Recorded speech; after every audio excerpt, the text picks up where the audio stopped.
For Elena Petrova, waiting tables at her late grandmother's restaurant was a secret promise, a way to stay grounded after quietly becoming a tech multimillionaire. But when a venture capitalist's stunning girlfriend cruelly mocks her Eastern European accent, Elena's quiet promise is put to the test. The couple leaves that night thinking the awkward incident is forgotten. They have no idea the waitress they just humiliated will spend the night making a series of devastatingly effective phone calls. And the next morning in a high-stakes boardroom, Elena Petrova will be reintroduced not as a waitress, but as the new investor who owns the entire company. The scent of simmering borscht, caramelized onions, and freshly baked rye bread was the scent of Elena Petrova's childhood. It was the smell of home. It was the smell of her grandmother Anya. Here inside the warm wood-paneled walls of Anya's kitchen, the world of venture capital server farms and eight-figure buyouts felt like a distant, implausible dream, which was precisely the point. To the handful of dinner patrons on this chilly Tuesday evening, Elena was just another waitress. They saw a young woman in her late 20s, with intelligent, watchful eyes, her dark hair pulled back in a simple, severe bun. They saw the crisp, clean apron, the efficient way she moved between tables, and they heard the soft, melodic lilt of her accent, a gentle reminder that she was from somewhere far away. They saw a waitress. They did not see a woman who, 6 weeks ago, had sold her revolutionary AI logistics company for a sum that had made the tech world's collective jaw drop. Elena was, for all intents and purposes, a ghost. She was haunting her own past, fulfilling a promise made to her grandmother on a quiet, rain-swept afternoon in a sterile hospice room. Anya, the formidable woman who had raised Elena after her parents' death, had made one final dying wish. "You have a good mind, Alyonka," she had whispered, her hand frail in Elena's. "But this world of money and machines, it can hollow a person out. Promise me you won't lose the soil on your hands. Go back to the restaurant. For 1 month. Remember what it feels like to serve, to connect, to be a person among people. Then you will know what to do with this great fortune." So here she was, the new anonymous owner of Anya's kitchen, working incognito as a waitress. She was clearing tables, refilling water glasses, and explaining the daily specials, all while her financial managers were in the process of moving 9 figures of capital into a newly established trust. It was a surreal grounding and deeply lonely experience. Every corner of the restaurant held a memory of Anya, and every interaction with a customer was a test of the promise she had made. She felt like an actress in a play, waiting for the final curtain to fall so she could figure out who she was supposed to be now. She was so lost in her thoughts as she wiped down a table that she didn't notice the couple who had just been seated in the best booth in the house, the quiet, secluded corner table her grandmother had always called the proposal booth. She wouldn't know it for another 10 minutes, but her past and her future were about to collide at that very table, and the final curtain on her quiet life was about to be torn down with a single cruel remark. The man who slid into the booth was Marcus Thorne. At 35, he was a titan in the world of venture capital, a man known for his razor-sharp instincts, his relentless ambition, and his uncanny ability to spot a unicorn, a billion-dollar startup from a mile away. He was handsome, impeccably dressed in a custom Tom Ford suit, and his mind was a high-speed calculator, constantly assessing risk-reward and potential. Tonight, his calculations were focused on the Savor Group, a legendary but financially struggling restaurant conglomerate. Marcus's firm was on the verge of a massive acquisition, a hostile takeover that would give them control of some of the city's most iconic dining establishments. Anya's kitchen, while independently owned, was the linchpin. It had a cult following a reputation for authenticity that no focus group could replicate. Acquiring the Savor Group without first securing a deal to absorb Anya's kitchen was a non-starter. He was here tonight not for dinner, but for reconnaissance. Across from him, the woman who slid into the booth was Tiffany Hayes. She was stunning, a former model turned influencer, whose currency was beauty proximity to power and a carefully curated air of effortless wealth. She was Marcus's girlfriend of 6 months, a beautiful high-maintenance accessory who looked perfect on his arm at galas and charity events. Her primary function was to be seen with him, a living testament to his success. "I cannot believe you dragged me to this rustic little place," Tiffany said, her lip curling slightly, as she took in the simple, unpretentious decor. "The lighting is tragic. My followers are expecting a post from Le Bernardin tonight. This rustic little place. Tiffany is the most buzzed-about authentic dining experience in the city. It's critical to the Savor deal." Marcus replied, his attention already on his phone, scrolling through market data. "Just try to enjoy the food. Food is irrelevant if the ambiance is a dud." She sighed, pulling out her own phone to check her reflection in its dark screen. When Eleanor approached the table, her notepad in hand, she felt an immediate subtle shift in the atmosphere. She had dealt with demanding customers her entire life, but this was different. The woman Tiffany looked through her as if she were a piece of furniture. The man, Marcus, didn't look at her at all, his eyes still glued to his screen. "Good evening," Elena said, her voice calm and pleasant. "Welcome to Anya's kitchen. May I tell you about our specials?" Marcus grunted in affirmation, not looking up. Tiffany, however, did. Her perfectly sculpted eyebrows rose slightly as she registered Elena's accent. A small, cruel smirk played on her lips. She had found a source of entertainment for the evening. "Yes, please do," Tiffany said, her voice dripping with a condescending sweetness. "Enlighten us." Elena felt a familiar, unpleasant prickle of awareness. She had heard that tone before. It was the tone of people who saw her accent not as a part of her identity, but as a mark of inferiority. She ignored it, maintaining her professional composure. The promise to her grandmother was to connect with people, and that included the difficult ones. Elena's pride in her grandmother's restaurant was deep and genuine.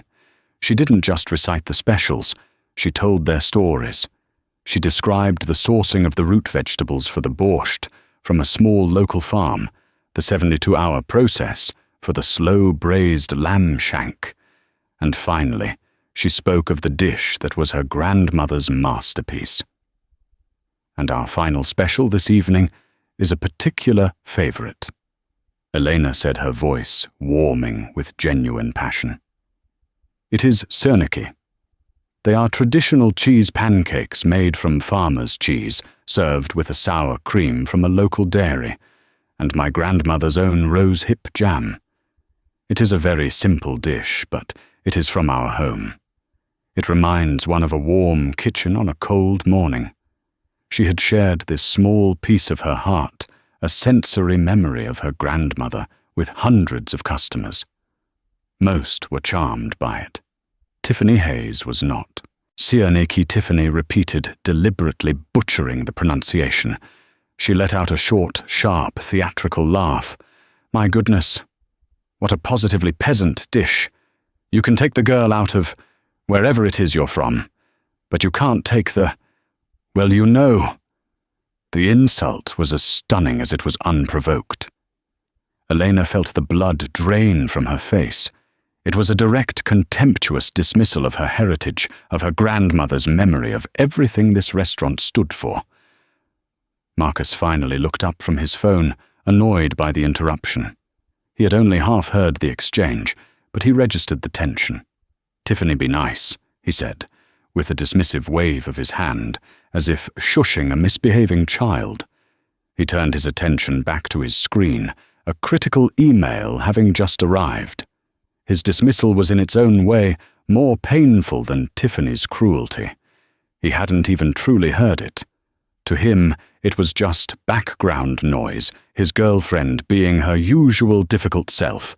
He didn't see the waitress's stricken face or the venom in his girlfriend's smile. He just saw an interruption to his workflow. Tiffany, emboldened by his inattention, leaned forward. "Forgive me," she said to Eleanor, her voice now a horrifyingly accurate, mocking imitation of Elena's accent. "What I meant to say is it sounds delightful. We'll have the foie gras to start, and a bottle of your most expensive champagne." The mimicry was the final, cruelest cut. It was a weapon designed to strip Elena of her dignity, to reduce her to a caricature. Elena stood there, her body rigid, her mind a maelstrom of shock, grief, and a cold, rising fury. She wanted to scream. She wanted to tell them about the 9-figure wire transfer that had cleared her bank account last month. She wanted to inform them that she, the woman with the peasant accent, owned this very building and everything in it. But she did none of those things. Her promise to her grandmother was to be a person among people to maintain her grace. With a superhuman effort of will, she composed herself. She gave a single sharp, almost imperceptible nod. Of course, she said her own voice perfectly, even the accent she had carried her entire life, suddenly feeling not like a vulnerability, but like a suit of armor. Excellent choice. She turned and walked back toward the kitchen, her back straight, her stride measured. The actress had been given an unscripted, ugly scene, but she now knew exactly how the final act of this play was going to end. Tiffany Hayes had just made the most expensive mistake of her life. Elena pushed through the swinging doors into the warmth and clatter of the kitchen. The chef, a burly man named Stefan, who had worked with Anya for 20 years, saw the look on her face, and his boisterous demeanor immediately softened. "Alyonka, what is it?" "What did they say?" he asked in their native tongue. "Nothing, Uncle Stefan," she replied, her voice tight.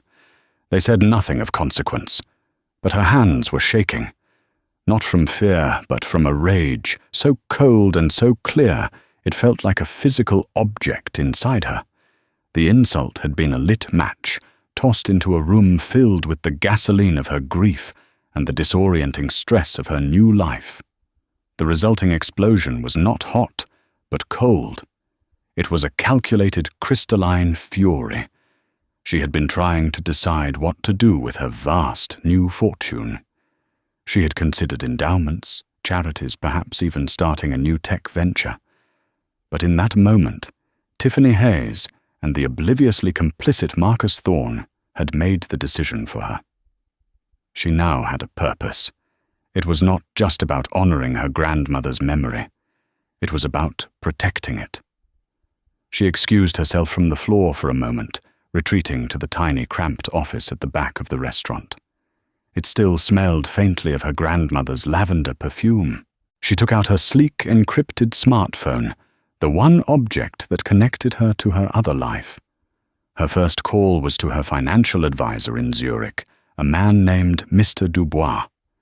It was late afternoon in Switzerland. "Mr. Dubois," she said, her voice calm and devoid of emotion. "I have a project for you. I need you to initiate an acquisition. It is time-sensitive. I want it completed by market open tomorrow morning." "An acquisition, Miss Petrova," his voice crackled on the line. "Of what company? A restaurant conglomerate based here in New York," she said. "It is called the Savor Group.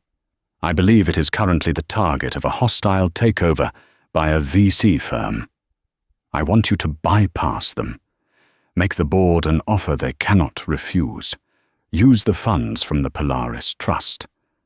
And Mr. Dubois, I want it to be a silent acquisition. My name is not to be attached to it until the final transfer of shares. Understood, Miss Petrova. Consider it done." Her second call was to her lawyer in New York. "Jessica," she said, "I need you to draw up the final papers for the sale of Anya's kitchen. The buyer will be the Saver Group, but the sale will be contingent on their new ownership, which should be finalized by morning. And I want you to arrange a board meeting for 10 a.m. I will be attending." She hung up the phone. It had taken less than 5 minutes. With 2 phone calls, she had launched a quiet, devastatingly effective financial blitzkrieg. She had just set in motion a multi-million-dollar corporate takeover. She took a deep breath, the scent of lavender calming her racing heart. She walked back out onto the restaurant floor, her professional smile firmly back in place. She picked up the champagne bucket and 2 crystal flutes. When she arrived back at the corner booth, Marcus was off his phone and Tiffany was regaling him with a story about a rival influencer. They didn't notice the new, steely glint in their waitress's eyes. Elena poured the champagne with a steady hand. "Your foie gras will be out momentarily," she said, her voice a perfect model of polite servitude. They had no idea that the humble waitress with the funny accent was in the process of buying the very company Marcus Thorne was fighting to acquire, and that their fates, which they believed to be so far above hers, were now entirely in her hands. The next morning, on the 48th floor of a Wall Street skyscraper, Marcus Thorne was preparing for battle. He stood in the opulent boardroom of the Saver Group, the air thick with tension. This was the final meeting, the culmination of 6 months of aggressive, meticulous planning. His hostile takeover was on the brink of success.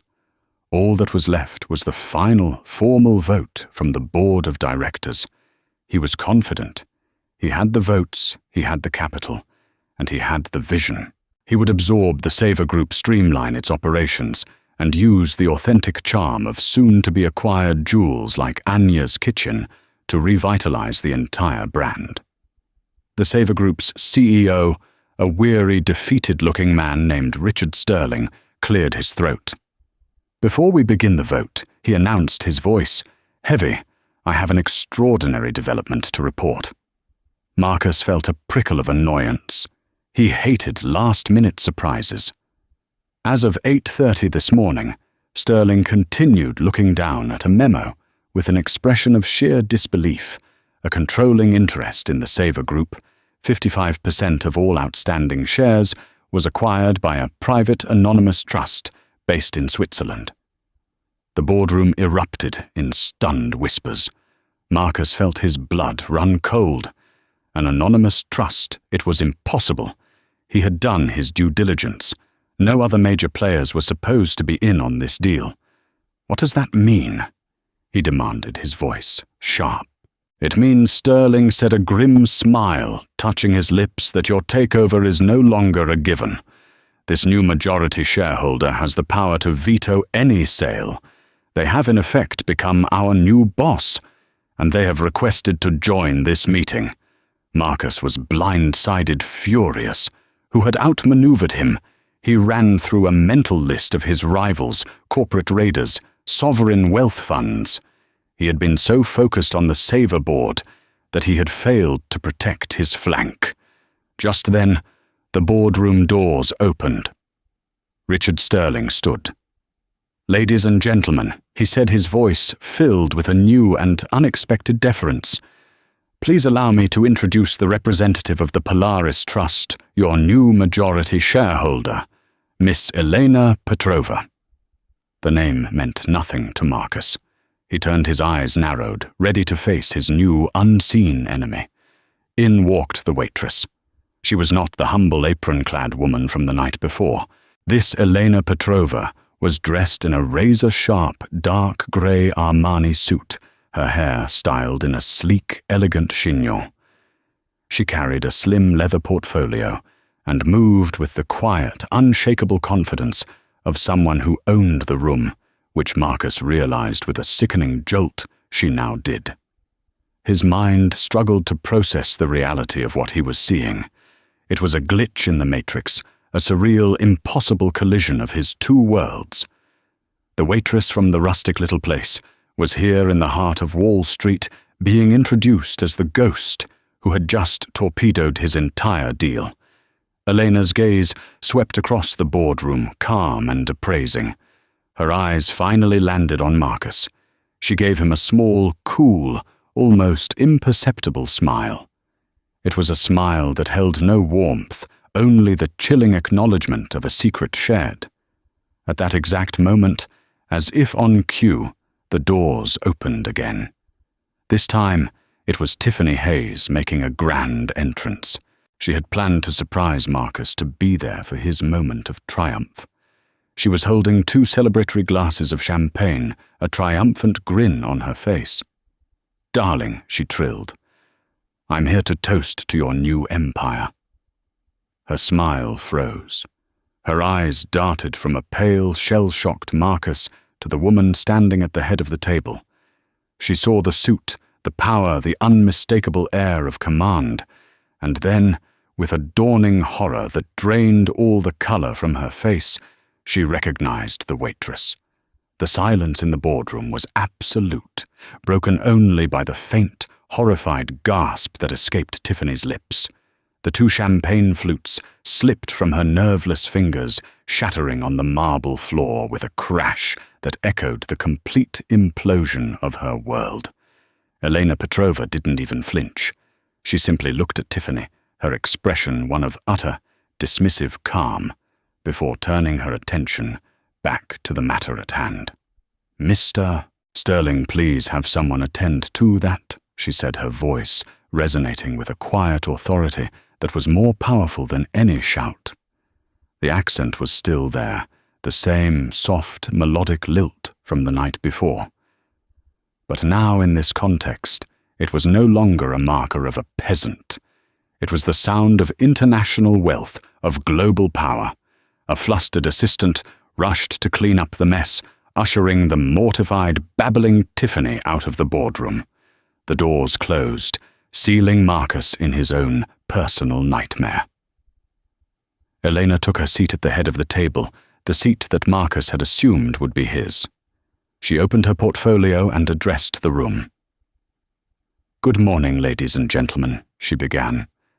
"As you now know, my trust has acquired a controlling interest in this company. As such, the previous takeover bid from Thorn Ventures is hereby rejected." The words were a hammer blow. Marcus stared at her, his mind still reeling. "Who are you?" he managed to ask, his voice a choked whisper. Elena finally looked at him, directly, her eyes as cool and clear as a winter sky. "My name is Elena Petrova. I am a software developer. And as of this morning, I am your new landlord, so to speak." She paused, letting the words sink in.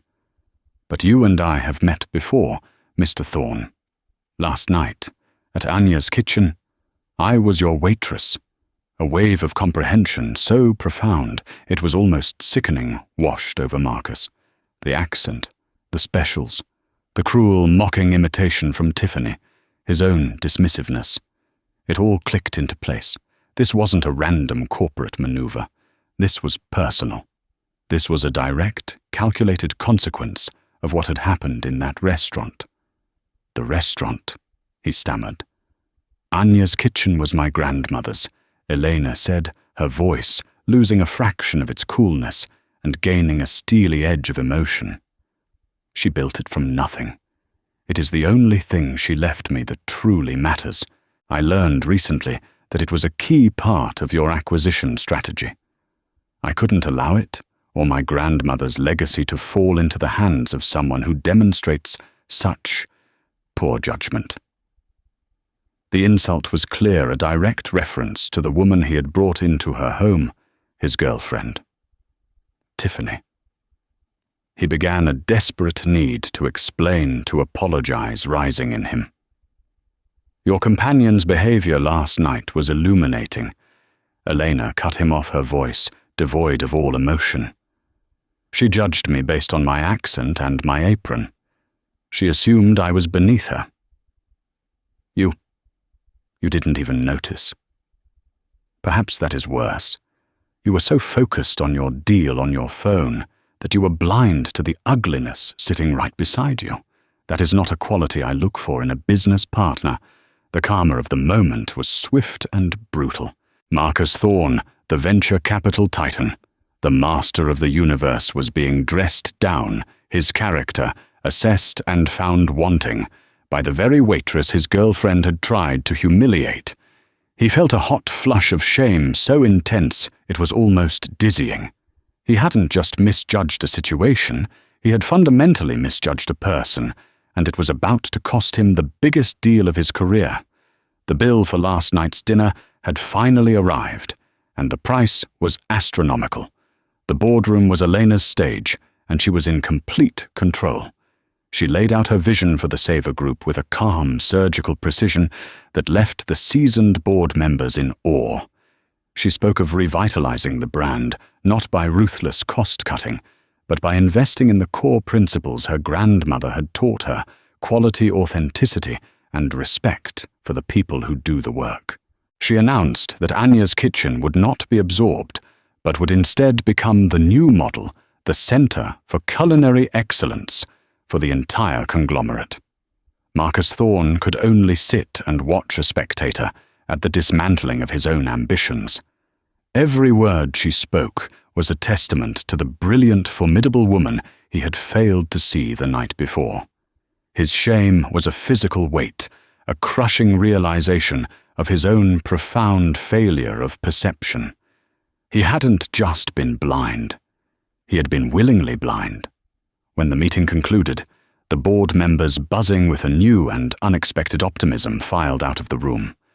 Elena remained, as did Marcus. "So what now?" he asked, his voice subdued. "Now," Elena said, closing her portfolio, "you can make me a new offer. Not for the company. That is no longer for sale. But for a partnership. If you are still interested." He looked at her, surprised. "After everything, why would you consider working with me?" "Because my grandmother also taught me that people can learn from their mistakes," she said, her expression softening for the first time. "You are a brilliant businessman, Mr. Thorne. I have read your portfolio. But you lack a certain grounding. I am offering you a chance to relearn the value of a business beyond its stock price." She stood to leave. "My assistant will be in touch to schedule a meeting. Come prepared, and come alone." With a final decisive nod, she walked out of the boardroom, leaving Marcus alone in the wreckage of his former certainty. He went downstairs to the lobby. Tiffany was there, waiting, her face a mess of tear-streaked makeup. "Marcus, darling, it was all a misunderstanding. We can fix this," she pleaded. Marcus looked at her as if seeing her for the first time. He saw the shallowness, the casual cruelty, the complete lack of substance. She wasn't a partner. She was a liability. The beautiful trophy he had displayed on his arm was, in fact, hollow. "No, Tiffany," he said, his voice flat and devoid of all warmth. "We can't." He walked past her without a backward glance, leaving her standing alone in the lobby, her social currency suddenly and irrevocably bankrupt. The following week, Marcus Thorne met with Elena Petrova. He did not come as a titan of industry, but as a humbled student. He came prepared not with financial projections, but with ideas. Ideas about employee profit sharing, about sourcing from local farms, about creating a foundation to provide culinary scholarships for underprivileged youth. Elena listened, a small, genuine smile finally gracing her lips.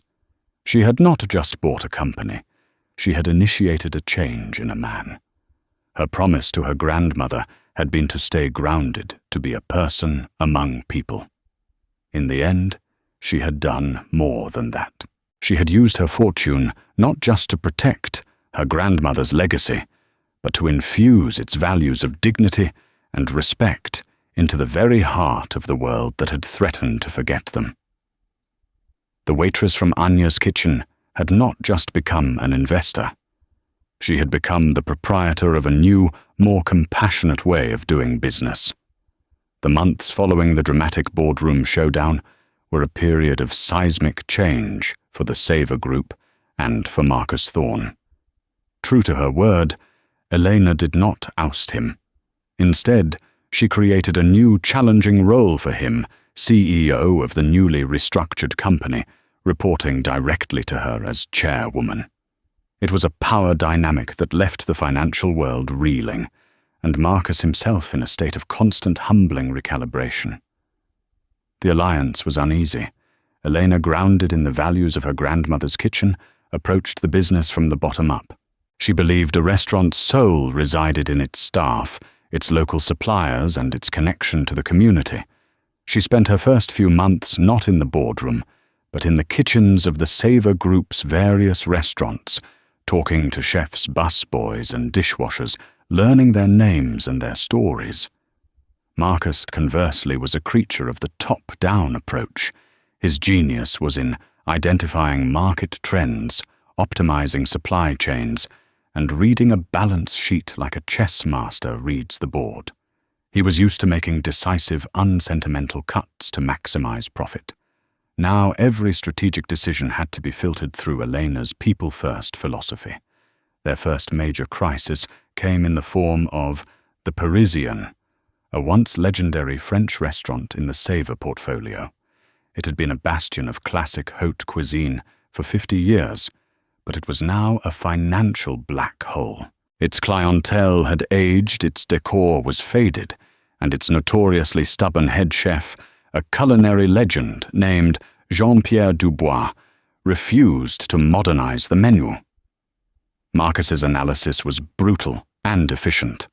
The Parisian is a legacy brand with a terminal illness, he declared during a tense board meeting. The real estate is worth more than the business. We sell the location, terminate the staff with generous severance, and use the capital to launch a new, trendier concept that will actually turn a profit. It's the only logical move. The old Marcus Thorne was back, the titan of venture capital, the ruthless pragmatist. He saw a failing asset that needed to be liquidated. Elena, who had spent the previous week at the Parisian, saw something entirely different. She had seen the fierce, albeit misguided pride in Chef Jean-Pierre's eyes. She had seen the deep, familial bonds between the legacy staff, some of whom had worked there for over 30 years. She had tasted the food, and beneath the dated presentation, she had recognized the touch of a master. No, Elena said, her voice quiet, but absolute, cutting through the boardroom's consensus. We will not be selling. Marcus stared at her, incredulous. Elena, it's losing over $1 million a year. It's dragging the entire portfolio down. Sentimentality is a luxury we can't afford. Respect for a person's life's work is not sentimentality, Marcus. She countered, her gaze unwavering. It is the core of our business model. You're seeing numbers on a page. I'm seeing a family. Anya's kitchen is successful because it has a soul. This place has one too. It's just been neglected. We are not here to be corporate vultures, picking at the bones of a dying institution. We are here to bring it back to life. The battle line was drawn. It was Marcus's cold financial logic versus Elena's fierce humanistic conviction. Their unlikely partnership was at its first major breaking point, and the future of the Savor Group hung in the balance. The tension between them could have fractured their alliance, but instead it forged it into something stronger. Elena, recognizing the validity of Marcus's financial concerns, offered a compromise, a high-stakes gamble that would test them both. Give me 3 months, she proposed to the board. Give Chef Jean-Pierre and me 3 months. We will not fire a single member of the staff. Marcus, your challenge, she said, looking at him directly, is to find a way to make this business financially viable without gutting its soul. Find efficiencies in our supply chains, renegotiate with our vendors, restructure the overhead. My challenge will be to handle the people, to convince a proud master to embrace a new vision. It was a brilliant move. It forced them to trust each other's expertise and work in tandem. Marcus, stripped of his usual tools of downsizing and liquidation, had to find a more creative, more difficult path to profitability. Elena had to find a way to earn the trust of a skeptical and demoralized team. The work was grueling. Elena began spending her evenings at the Parisian, but not as the chairwoman. She put on an apron. She peeled potatoes. She learned the precise, intricate art of French sauce-making from a skeptical but intrigued Jean-Pierre. She didn't critique his menu. She asked him to teach it to her. She spoke of her grandmother Anya, and of her belief that the most complex flavors often come from the simplest, most respected ingredients. Slowly she earned his trust. They began to collaborate, to experiment. They kept the classic French techniques that were the restaurant's foundation, but infused the menu with the fresh, soulful, ingredient-focused philosophy of Anya's kitchen. Meanwhile, Marcus was undergoing his own transformation. He discovered a new kind of thrill in the intricate work of saving a business rather than simply flipping it. He met with local farmers, building relationships to source better ingredients at a fair price. He worked with the staff to create a more efficient workflow, discovering that their institutional knowledge was an invaluable asset, not a liability. He started to see the employees not as expenses on a spreadsheet, but as the very heart of the business. 3 months later, a revitalized The Parisian opened its doors. It wasn't a trendy new restaurant, it was a classic reborn.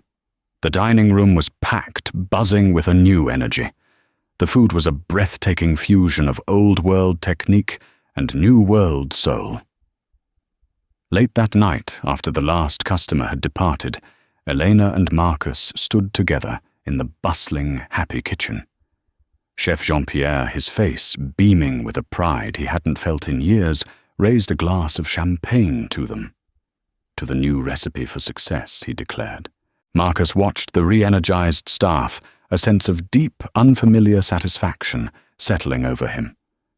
"You know," he said to Elena, his voice filled with a quiet awe, "no financial projection, no algorithm I could have designed would have ever predicted this." "That's because you can't quantify soul, Marcus," she replied, a genuine smile lighting up her face. "You can only nurture it." In that moment, they were no longer a boss, and her subordinate, a waitress and a billionaire. They were true partners. They had taken the broken pieces of an old, ruthless way of doing business and had created something new, something better. Elena had not only protected her grandmother's legacy, she had planted its seeds in new ground, proving that the most successful business is one that remembers above all else to be human. 2 years passed. The Savor Group, under the combined leadership of Elena Petrova and Marcus Thorne, became the marvel of the restaurant world. Their soul and spreadsheets approach was a case study taught at business schools. Marcus, with his financial acumen, made the company profitable and efficient. Elena, with her unwavering focus on human capital, made it beloved. Their professional partnership was seamless, a perfect fusion of their complementary strengths. Their personal relationship, however, remained a carefully guarded territory of deep, unspoken respect. The past and present collided when Eleanor received an invitation to be the keynote speaker at the world's largest tech summit. The organizers wanted to feature her as a cautionary tale turned success story, the tech prodigy who cashed out and found a simpler life. Eleanor was hesitant. That world of sleepless nights, venture capital pitches, and binary code felt like a lifetime ago. "You should do it," Marcus urged her, sitting in her office. "You're not just a restaurateur, Eleanor. You're the woman who built a revolutionary AI company from scratch. You shouldn't hide that part of yourself. You should own it." He paused, his expression uncharacteristically soft. "I'll come with you. Not as your CEO, just as a friend." At the conference in San Francisco, Elena was a revelation. She took the stage and spoke not about leaving tech behind, but about integrating its lessons with a more human-centric philosophy. She argued that the most valuable data isn't found in server farms, but in the day-to-day interactions between people. The audience of tech billionaires and ambitious coders was mesmerized. After her speech at a cocktail reception, a young, arrogant tech CEO, dripping with the same casual dismissiveness Marcus had once embodied, cornered her. "Fascinating story," he said, a smirk on his face. "But let's be real. You traded a world-changing algorithm for a bunch of fancy diners. It's a cute sentimental hobby." Before Elena could respond, Marcus stepped in. He didn't raise his voice. He didn't issue a threat. He simply began to speak the language the young CEO understood. Her hobby. Marcus began his voice, calm and lethal, has increased employee retention by 400% and gross revenue by 60% in 2 years. Her sentimental focus on local sourcing cut supply chain waste by 1/3. The Saver Group's stock is outperforming the tech sector's top 5 index funds. So yes, you're right. It is a cute story. It's the story of how valuing people is the most disruptive and profitable business model on the market today. The young CEO was left speechless. Elena looked at Marcus, seeing not the ruthless VC from their first meeting, but a man who had so fully internalized her philosophy that he could now champion it better than she could herself.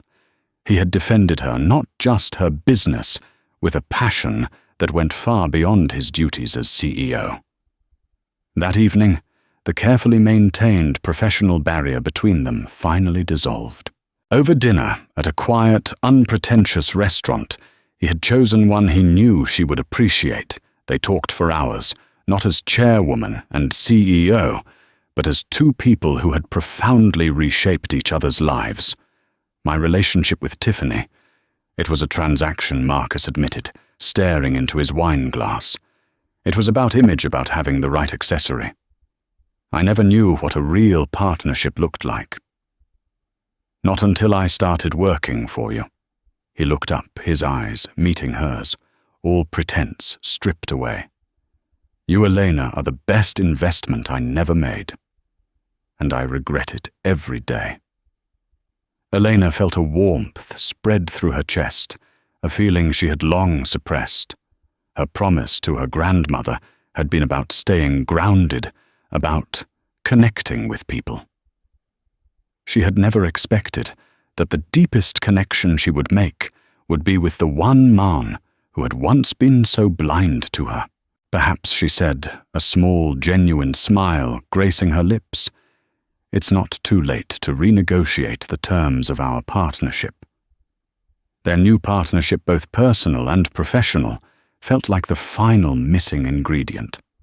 With their alliance solidified by a foundation of trust and affection, they turned their combined energy toward a new ultimate goal, creating a lasting legacy for Anya. Elena knew her grandmother had never dreamed of a restaurant empire. Anya's dream had been smaller, more intimate, to give people a chance to share the warmth of her kitchen with a world that could be cold and unwelcoming. Using a significant portion of the fortune from her tech company sale, Elena established the Anya Petrova Foundation. It was not a traditional charity. Its mission was specific and deeply personal, to provide seed funding, mentorship, and interest-free loans to immigrants, refugees, and first-generation entrepreneurs in the culinary arts. It was a foundation designed to find the next generation of Anya's people with incredible talent and rich cultural traditions who were overlooked by traditional banks and investors because of their accent, their background, or their lack of connections. The foundation's inaugural gala was not held in a sterile hotel ballroom. It was held at Anya's kitchen. The restaurant was filled not with the city's elite, but with the foundation's first class of supported entrepreneurs, a woman from Syria who was starting a catering business, specializing in Aleppo cuisine, a family from El Salvador, opening the neighborhood's first authentic pupuseria, a young baker from Nigeria, whose bread had a cult following at a local farmer's market. It was a vibrant, joyful, and delicious celebration of the very diversity Tiffany Hayes had once scorned. At the end of the evening, Elena and Marcus stood together in the bustling kitchen, the same kitchen where Elena had retreated in humiliation after Tiffany's insult. Now it was a hub of creative energy. Stefan, the old chef, was excitedly trading recipes with a young chef from Vietnam who was launching a food truck. The air was thick with the scent of a dozen different spices, a dozen different dreams. Marcus put his arm around Eleanor, pulling her close. "Your grandmother," he said softly, his voice filled with awe, "wanted you to remember the soil on your hands." Elena looked around the room at the hopeful, determined faces of the people her foundation was empowering. She saw herself in all of them. She saw her grandmother's spirit multiplied 100-fold. "She did," Elena replied, her heart full. She rested her head on his shoulder, completely at peace. "And now we get to help a whole new generation plant their own gardens." Her promise was more than fulfilled. The cruel, thoughtless moment in the corner booth had not led to a simple revenge. It had been the unlikely catalyst for a powerful and enduring force for good. The waitress with the accent hadn't just bought the company. She had rewritten its mission, and in doing so, had created a new legacy of hope, opportunity, and thousands of warm kitchens on thousands of cold mornings. 15 years passed. The world turned, markets rose and fell, trends came and went. But the principles established by Elena and Marcus at the Savor Group and the Anya Petrova Foundation became a new gold standard in ethical business. They were no longer the subject of sensational headlines, but of quiet, profound respect. Their partnership both in life and in business was legendary. The setting for this chapter is not a boardroom, but the familiar warm dining room of Anya's kitchen, which was celebrating its 50th anniversary. The restaurant was unchanged in its soul, but it was now the vibrant heart of a global culinary community. Elena and Marcus, now in their late 40s, sat at their usual corner booth, the proposal booth, watching the celebration unfold. Their role had shifted over the years from hands-on operators to mentors and guardians of the legacy. The highlight of the evening was the presentation of the Foundation's most prestigious annual honor, the Anya Petrova Grant, awarded to a single brilliant culinary entrepreneur to launch their first restaurant. This year's recipient was a young woman named Sophia Reyes. She was a culinary prodigy, the daughter of migrant farm workers, whose talent was as immense as her resources were scarce. As Sophia took the small stage to accept the award, her voice trembled with an emotion that went beyond simple gratitude. "Many people ask me what inspired me to become a chef." She began, her eyes scanning the crowd before landing on Eleanor and Marcus. "It was not a famous chef or a fancy meal. It was a bowl of soup. I was 12 years old, living in a shelter with my mother. I was angry and always hungry.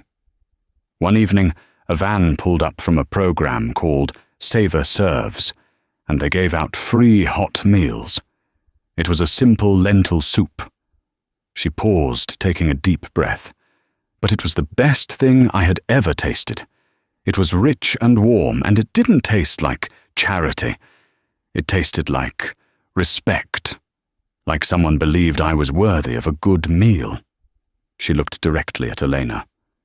"I learned later that the Savor Serves program was your first initiative as chairwoman.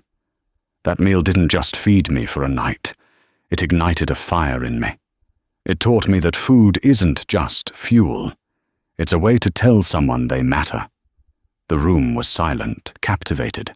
Sophia's story was a living testament to the long, quiet ripple effect of their work, A single decision made 15 years ago had planted a seed in a hungry 12-year-old girl, a seed that had now blossomed into this brilliant young chef standing before them. Elena reached for Marcus's hand under the table, her heart so full it felt like it might burst. 6 months later, Eleanor and Marcus were the guests of honor at the grand opening of Sofia Reyes's first restaurant, funded by the foundation. She had named it Races, the Spanish word for roots. It was a stunning, intimate space that celebrated the heritage of her family's cooking, elevated to the level of fine art. The restaurant was an overnight sensation, lauded by critics for its breathtaking authenticity and soul. At the end of a magnificent meal, Sofia came to their table, not as a nervous grant recipient, but as a confident peer. "I have one more course for you," she said, a shy but proud smile on her face. "It is not on the menu." Her staff placed 2 small, elegant plates before them. On each was a modern, deconstructed interpretation of a familiar dish, a delicate pan-seared farmer's cheese pancake, resting on a swirl of crème fraîche, adorned with a single, glistening pearl of rose-hip jam. It was serniki. "I read the story of the foundation's origins," Sofia said softly, as Eleanor stared at the plate, a wave of emotion washing over her. "I was so moved by the idea that this simple, peasant dish was at the very heart of it all.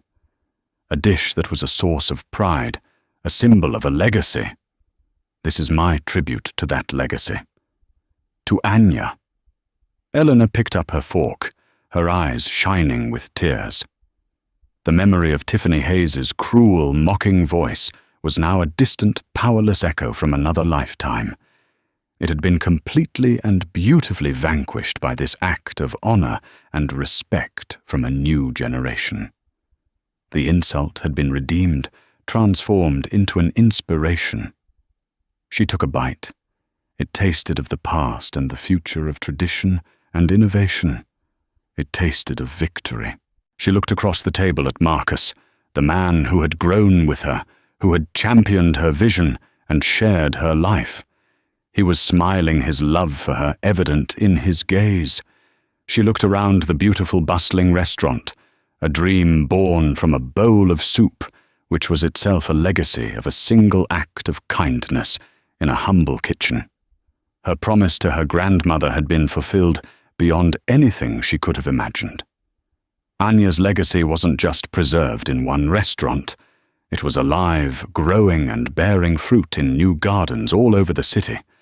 This was the harvest of a life, lived with purpose, a quiet reminder that the most powerful legacies are not built with money or power, but are nurtured one person at a time with dignity and respect.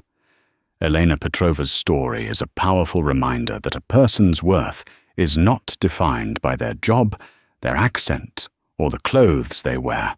Tiffany's cruel mockery was a cheap and easy play for power, but Elena's response was a masterclass in true strength. She didn't just get revenge. She protected her grandmother's legacy, secured her own future, and taught an arrogant billionaire a priceless lesson about what real value looks like. It's a stunning testament to the fact that sometimes the best investment you can ever make is in your own dignity and integrity. The world may try to put a price on you, but only you know your true worth. If you were inspired by Elena's incredible and empowering story, please let us know by hitting that like button. Share this video to spread the message that dignity is not for sale, and be sure to subscribe to our channel for more unforgettable stories. In the comments below, we'd love to hear from you. Tell us about a time you witnessed someone completely underestimate another person and what happened next.